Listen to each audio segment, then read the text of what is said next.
ঈদের নামাজের পরে সবচাইতে আল্লাহ তাআলার কাছে প্রিয় ইবাদত হচ্ছে প্রাণীর রক্ত প্রবাহিত করে দেওয়া।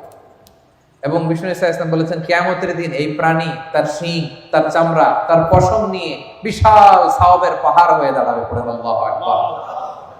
এজন্য হুজ্জাজ বাইতুল্লাহ যারা হজে আছেন, আল্লাহ তাআলা তাদের হজকে কবুল করুন।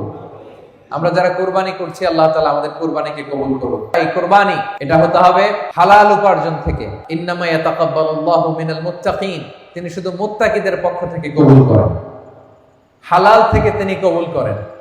হারাম দিয়ে বিশাল 5 লক্ষ টাকা দিয়ে আপনি হাটের সবচাইতে বড় গরুটা কুরবানি করেছেন, ওই কুরবানি কশিনকাল আল্লাহ তাআলার দরবারে কবুল হবে। আর সামান্য কিছু অর্থের মালিক আপনি, একা একটা কুরবানি দেওয়ার সক্ষমতা নাই, হায়রে 7 জন মিলে ভাগে কুরবানি দিবেন, ওইটা আল্লাহর আরশে আগে কবুল হয়ে যাবে। এজন্য আমরা সবসময় হালালের সাথে থাকবো। কিসের সাথে? হালালের সাথে। হারামের সাথে আমাদের কোনো সম্পর্ক নাই। হালাল থেকে অল্প দান করলো এটাকে কবুল করে কে? আর হারাম থেকে কোটি কোটি টাকা দান করলো সে দান আল্লাহর দরবারে কবুল হয় না।